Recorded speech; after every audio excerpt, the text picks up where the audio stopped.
Hi friends, welcome to விதைகள் study centre. So இன்னைக்கு group one exam முடிச்சுட்டு வந்திருப்பீங்க.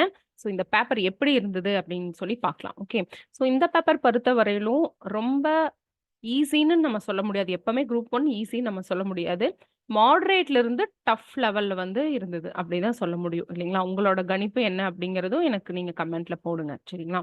ஸோ ரொம்பவே டைம் கன்சியூமிங் எடுக்கக்கூடியதா தான் இருந்துச்சு. ரொம்பவே டைம் கன்சப்ஷன் அதிகமா இருந்துச்சு. பேஜஸ் எப்பவும் போல பார்த்தீங்கன்னா, இந்த புக்லெட்டோட வெயிட்டே வந்து அதிகமா இருந்துச்சு. லாஸ்ட் டைம் பார்த்தீங்கன்னா, ஒரு 120 பிளஸ் இருந்தது. இந்த டைம் பார்த்தீங்கன்னா, ஒரு 155 அதுவரையிலும் இருந்துச்சு. சரிங்களா?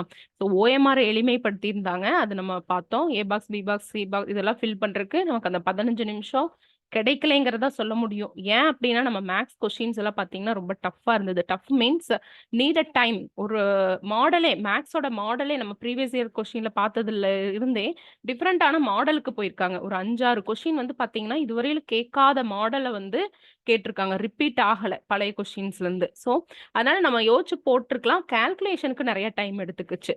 இல்லைங்களா? ஸோ அது ஒரு விஷயம். தென் சயின்ஸ்ல சில கொஸ்டின்லாம் இந்த கொஸ்டின்ல பார்த்தீங்கன்னா, நம்ம பார்த்தோனே ஆன்சர் போடுற மாரி தான் இருந்துச்சு. ஓகேங்களா? ஸோ இன்சுலின், நீரிழிவு நோய் தெரிஞ்சாவே இந்த 5 இந்த மாரி மேத்ஸ்ல வந்து கொஞ்சம் ஈஸியா தான் இருந்தது. பட் இந்த மாரி கொஸ்டின்ஸ்ல ரொம்ப கணிக்கவே முடியாத கொஸ்டின்ஸ் இருந்துச்சு சயின்ஸ்ல.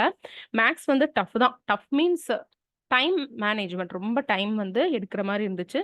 ஸ்கூல் புக்ல இருந்து எவ்வளோ கொஸ்டின் வந்ததுன்னு பார்த்தீங்கன்னா, ஒரு 30% வந்து ஸ்கூல் புக்ல இருந்து வந்தது அப்படின்னு சொல்லலாம். அதுலயுமே அந்த ஸ்கூல் புக்ல இருந்து நம்ம டைரக்ட்டா ஆன்சர் எடுக்க முடியாது. ஆப்ஷன் எலிமினேட் பண்ணதுக்கு நம்ம எடுக்க முடியும். அந்த மாரி இருந்துச்சு. தென் அசஸ் அண்ட் ரீசன் சைடு பார்த்தோம் அப்படின்னா வந்து மத்தபடி இந்த ஐஎன்எம்லலாம் நமக்கு என்ன எக்ஸ்பெக்ட் பண்ணமோ அதான் வந்துச்சு. இந்த குரோனாலஜிக்கல் ஆர்டர் நம்ம லாஸ்ட் ரிவிஷன்லயே நம்ம பார்த்தோம். நம்ம குரூப் 1 டெஸ்ட் வச்சதுலயுமே நெறைய குரோனாலஜிக்கல் ஆர்டருக்காகவே குரோனாலஜிக்கல் ஆர்டர், இயர் இதுக்காகவே தனியா ரிவிஷன் கிளாஸ் வச்சிருந்தோம். ப்ரீவியஸ் இயர் கொஸ்டின் அனலைசிஸ் வச்சிருந்தோம். ஸோ அதிலிருந்து வந்திருந்துச்சு. ஸோ ஐஎன்எம் நீங்க லாஸ்ட் மினிட் அட்டெண்ட் பண்ணவங்களுக்கு தெரியும். லாஸ்ட் 20 டேஸ் ரேபிட் ரிவிஷன்ல அட்டெண்ட் பண்ணது அதே தான் வந்திருந்துச்சு. ஸோ ஐஎன்எம் பொறுத்தவரையிலும் பிரச்சனை இல்ல. பெரியார் பத்தியும் அண்ணாவ பத்தியும் வந்து கேட்டிருந்தாங்க. நம்ம பெரியார் 1000ல இருந்து நம்ம ஒவ்வொரு ஐஎன்எம் கிளாஸ் அப்பவுமே சார் வந்து ஒரு 10 மினிட்ஸ் எடுத்து எடுத்து பெரியார் பத்தி நமக்கு நெறைய டேட்டாஸ் வந்து சொல்லிட்டே இருந்தாரு. அத நோட் பண்ணியிருந்தீங்கன்னா உங்களுக்கு படிச்சிருந்திருப்பீங்க. அதே மாரி பார்த்தீங்கன்னா, பாலிட்டி வந்து பார்த்தோம்னா ஈஸியா தான் இருந்துச்சு. கேஸஸ் கேட்டிருந்தாங்க. அப்புறம் நம்ம பஞ்சாயத்து ராஜ்ல எல்லா ஆர்டிகல்ஸும் நம்ம படிச்சிருந்தோம் இல்லைங்களா? வித் ஷார்ட்கட்டோட படிச்சிருந்தோம். ஸோ, அதனால ரொம்பவுமே ஈஸியா இருந்தது. தென் வந்து சில ஃபேக்ட் எப்பவும் போல இங்க பார்த்தீங்களா, இந்த சுத்தல் விடுற மாரி கொஸ்டின்ஸும் வந்து இருந்தது. இது நம்ம கரெக்ட்டா டேட் அண்ட் மந்தோட படிச்சிருந்தோம். இந்த மாரி கொஸ்டின்ஸ்க்குலாம். ஸோ, இந்த மாரி கொஸ்டின் வந்து ஈஸியா வந்து அணுகுற மாரி தான் இருந்துச்சு. Population policy questions. ஸோ, இதெல்லாமே வந்து ஈஸியா தான் இருந்துச்சு. ஓகேங்களா? ஸோ இந்த ரிஃபார்ம் மூவ்மெண்ட்ல இருந்தும் நமக்கு ஈஸியான கொஸ்டின் தான் வந்தது. ஸோ இந்த கொஸ்டினோட பேப்பர் அதாவது நம்பர் ஆஃப் பேஜஸ் வந்து கம்பேர் தன் லாஸ்ட் குரூப் 1 வந்து அதிகமா இருக்கலாம். ஆனா சில நெறைய கொஸ்டின் வந்து ரொம்ப ஈஸியா தான் இருந்துச்சு. அதனால நம்ம என்ன பண்ணலாம்னா, போன குரூப் 1க்கு எவ்வளோ கட் ஆஃப் வந்துச்சோ, அத விட குறையாது. அதுக்கு ஈக்குவலாவும் அத விட அதிகமா வருங்கிறத தான் நம்ம எக்ஸ்பெக்ட் பண்ண முடியும். ஓகேங்களா? இந்த தலக்கோட்டா பேட்டில்ல ராட்சச தக்கடி ரொம்ப ஈஸியான கொஸ்டின்ஸுமே வந்து வச்சிருந்தாங்க. ஓகேங்களா? ஆனா, அசஸ் அண்ட் ரீசன்ல எப்படின்னா, கொஞ்சம் சுத்தல விட்டுருந்தாங்க. தட் இஸ் 2மே கரெக்ட்டா, 2மே எக்ஸ்ப்ளனேஷன் ஆர் எக்ஸ்ப்ளனேஷன் இல்லையாங்கிறத தாண்டி, 1 சரி, 1 தவறுங்கிற மாதிரி வச்சிருந்தாங்க கொஸ்டின்ஸ். அண்ட் நமக்கு தெரியும் டிரான்ஸ்லேஷன். டிரான்ஸ்லேஷன் விஷயத்துல அ கொஞ்சம் சொதப்பல் இருந்தது தான். தமிழுக்கும், இங்கிலீஷ்க்கும் கொஞ்சம் மாற்றம் இருந்தது தான். அது வந்து ஒத்துக்க வேண்டிய விஷயம் தான். அது எப்பவுமே டிஎன்பிஎஸ்சி பண்ணக்கூடிய ஒரு விஷயம். அப்புறம் கேஸஸ் நம்ம லாஸ்ட் மினிட் படிச்சோம். இதெல்லாம் இயர் நமக்கு நல்லாவே தெரியும். இயர் கன்டென்ட் வைஸ் நம்ம வந்து கரெக்ட்டா நம்ம பாலிட்டி ஃபுல்லுமே ஒரு 200 மார்க் கொஸ்டின் வச்சதுல இது எல்லாமே இருந்துச்சு. ஸோ, அது நம்ம பார்க்குறோம்.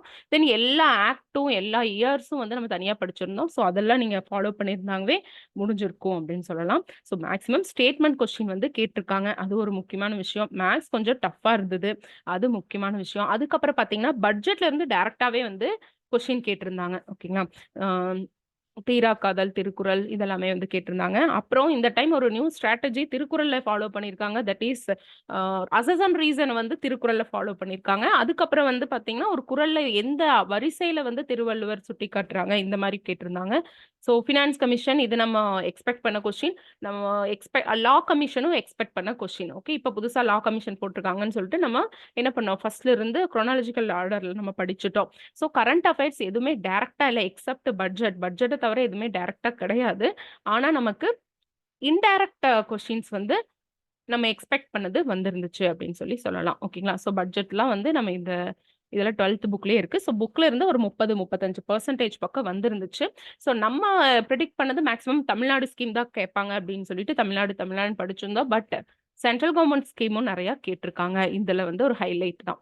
ஓகேங்களா? சென்ட்ரல் கவர்மெண்ட் ஸ்கீம் வந்து கேட்டிருக்காங்க. நெக்ஸ்ட் நிறைய ஆர்டிகல்ஸ் பேஸ் வந்து இந்த டைம் கேட்டாங்க. ஆர்டிகல் பேஸ் கேட்டாங்க.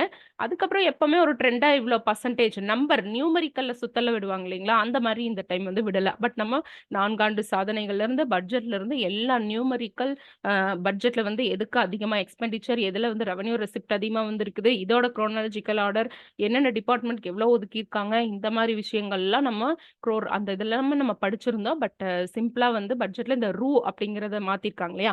ஸோ இதோட இதுவும் அதுக்கப்புறம் இன்னொரு திட்டங்களுக்கான எஸ்டிமேஷன் மட்டும் தான் கேட்டிருந்தாங்க. ஸோ நிறைய படிச்சிருந்தோம். அதுல இதுதான் வந்து கேட்டிருந்தாங்க. ஸோ நமக்கு இந்த அம்பாசங்கர் ஆணையம் இதெல்லாமே வந்து பாலிட்டி வந்து ரொம்பவே ஈஸியா இருந்துச்சு. பாலிட்டி நல்லா படிச்சிருந்தவங்களுக்கு இது ரொம்ப ரொம்ப ஈஸியான ஒரு விஷயம். Central government scheme. ஸோ எதோட ரிலேட் ஆகுதுன்னு மட்டும் நான் படிச்சிருந்தா போதும். ஸோ ஜஸ்டிஸ் பார்ட்டி, பெரியார், அண்ணா பத்திலாம் கொஸ்டின்ஸ் வந்து நிறைய கேட்டிருந்தாங்க. ஸோ இதுதான் வந்து டைரக்டா வந்து கேட்டிருந்தாங்க. எவ்வளோ வந்து பட்ஜெட் முன்முயற்சியில எது வந்து ஒதுக்கியிருக்காங்க, எவ்வளோ ஒதுக்கியிருக்காங்க அப்படின்னு சொல்லி கேட்ட கொஸ்டின்ஸ். இது நம்ம பார்த்தோம் இல்லைங்களா? ஸோ ஈஸி தான். பட் மேக்ஸ் பார்த்த வரையிலும் நமக்கு டைம் பத்தலைங்கிறது தான் சொல்ல முடியும். இங்க பார்த்தீங்கன்னா கரெக்டா நிதி அறிக்கையில குறிப்பிட்டுள்ள 4 இயந்திர வகைகள் டைரக்டாவே நமக்கு கேட்டிருக்காங்க. ஓகே. ஸோ நம்ம குரோனாலஜிக்கல் ஆர்டரும் நம்ம பார்த்துட்டோம் இல்லைங்களா? ஸோ இந்த மாதிரி கொஸ்டின்ஸ் தான் வந்து இருந்துச்சு. உங்களுக்கு இந்த எக்ஸாம்ல வந்து எப்படி இருந்தது அப்படின்னு சொல்லிட்டு எனக்கு கமெண்ட் பண்ணுங்க. இந்த புதுசா OMR சேஞ்ச் பண்ணியிருக்காங்க இல்லையா? அதை நீங்க வரவேற்கிறீங்களா இல்லைங்கனாலும் சொல்லுங்க. ஏன்னா சிலர் அதுல கன்ஃபியூஸ் ஆகாம கரெக்டா ஏபிசி கவுண்ட் பண்ணி போடுறவங்களுக்கு மிச்சம் ஒரு 10 நிமிஷம் அட்லீஸ்ட் 5 நிமிஷமாவது மேக்ஸுக்கு எடுத்திருக்கலாம். அந்த ஃபீல் பண்ணாங்க. எங்க ஸ்டூடெண்ட் நிறைய பேர் அந்த மாதிரி சொன்னாங்க. நீங்க அந்த மாதிரி ஃபீல் பண்ணீங்கனாலும் எனக்கு கமெண்ட் பண்ணுங்க ஃப்ரெண்ட்ஸ். ஓகே. ஓவராலா இது வந்து மாடரேட் டு டஃப் அவ்வளவுதான். அடுத்தது ஒரு ஹைலைட் பார்த்தீங்கன்னா, ஒரு திட்டங்கள், நீர் பாதுகாப்பு திட்டம் மத்த ஸ்டேட்ஸுதும் கேட்டிருந்தாங்க. ஸோ, இப்போ கரண்ட்ல ஏதாவது மத்த ஸ்டேட் பண்ணக்கூடியதையும் இனி வர எக்ஸாம்க்கு நம்ம பார்க்க வேண்டியதா இருக்குது. மேக்ஸும் நம்ம கொஞ்சம் கால்குலேஷன்ஸ்லாம் ஸ்பீட் அப் பண்ண வேண்டியதா இருக்கு.